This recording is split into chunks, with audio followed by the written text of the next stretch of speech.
ഒരിക്കൽ അഭിമാനത്തിന്റെ കണക്കുകൾ മാത്രമായിരുന്നു പറഞ്ഞുകൊണ്ടിരുന്നത്. പിന്നീട് അത് അപമാനത്തിന്റെയും നാണക്കേടുകളുടെയും കണക്കുകൾ പറയുന്ന അവസ്ഥയിലേക്ക് എത്തിയിട്ടുണ്ട്. കേരള ബ്ലാസ്റ്റേഴ്സിന്റെ കാര്യം തന്നെയാണ് പറഞ്ഞു വരുന്നത്. പണ്ട് നമ്മുടെ കോപ്ലാഷാന്റെ സമയത്ത് അല്ലെങ്കിൽ ആദ്യം ഡേവിഡ് ജെയിംസിന്റെ സമയത്ത് നമ്മുടെ ആക്രമണ നിരയെക്കുറിച്ച് നമുക്ക് പരിവേദനങ്ങൾ ഉണ്ടായിരുന്നെങ്കിൽ പോലും ഡിഫൻസീവ് യൂണിറ്റ് നമുക്ക് വളരെയധികം ആത്മവിശ്വാസം പകരുന്നതായിരുന്നു. ആദ്യത്തെ സീസൺ മുതൽ ഇങ്ങോട്ട് എടുത്ത് നോക്കിക്കഴിഞ്ഞാൽ നമുക്ക് നിരവധി പ്രഗത്ഭരായിട്ടുള്ള പ്രതിരോധ നിര താരങ്ങളും ഗോൾ കീപ്പർമാരും എല്ലാവരും ഉണ്ടായിരുന്നു. പക്ഷേ ഈ ഒരു സീസണിൽ ഇതുവരെയുള്ള കണക്കുകൾ എടുത്ത് നോക്കുമ്പോൾ കേരള ബ്ലാസ്റ്റേഴ്സിന്റെ ആരാധകരെ വഴങ്ങിയ ഗോളുകളുടെ കണക്കുകൾ ഒരു തരത്തിലും സാറ്റിസ്ഫൈ ചെയ്യുന്നില്ല എന്ന് മാത്രമല്ല നിരാശയുടെ ആഴങ്ങളിലേക്ക് ചവിട്ടി താഴ്ത്തുന്നുണ്ട് എന്നതുകൂടി എടുത്ത് പറയേണ്ടതാണ്. ഇതുവരെയുള്ള കണക്കുകൾ എടുത്ത് നോക്കുമ്പോൾ ഇന്ത്യൻ സൂപ്പർ ലീഗിൽ ഈ സീസണിൽ ഏറ്റവും കൂടുതൽ ഗോളുകൾ വഴങ്ങിയ ടീം കേരള ബ്ലാസ്റ്റേഴ്സ് ആണ്. 21 ഗോളുകളാണ് കേരള ബ്ലാസ്റ്റേഴ്സ് വഴങ്ങിയത്. രണ്ടാം സ്ഥാനത്ത് നിൽക്കുന്ന ജംഷഡ്പൂർ എഫ് സി ആകട്ടെ 20 ഗോളുകൾ. ഒരുപാട് പ്രതിസന്ധികൾക്ക് നടുവിൽ നിൽക്കുന്ന ഹൈദരാബാദ് വഴങ്ങിയത് 19 ഗോളുകളും പിന്നീട് ഐ ലീഗിൽ നിന്നും ഇപ്പോൾ പ്രൊമോട്ടറായി വന്ന മുഹമ്മദൻ സ്പോർട്ടിംഗ് ക്ലബ്ബ് വഴങ്ങിയത് 18 ഗോളുകളാണ്.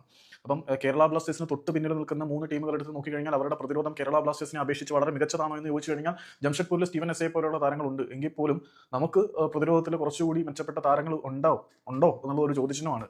ഇൻഡിവിജ്വൽ എറേഴ്സും ടാക്ടിക്കൽ എറേഴ്സും ഇങ്ങനെ ഗോളുകൾ വഴങ്ങുമ്പോൾ നമുക്ക് ഒരു തരത്തിലും ഇതിനെയൊന്നും സാധൂകരിക്കാൻ കഴിയില്ല. കേരള ബ്ലാസ്റ്റേഴ്സിന്റെ തൊപ്പിയിലേക്ക് നാണക്കേടിന്റെ മറ്റൊരു തോലും കൂടി വന്നിരിക്കുകയാണ് ഈ സീസണിൽ ഇതുവരെ വഴങ്ങിയ ഗോളുകളുടെ കണക്കുകൾ.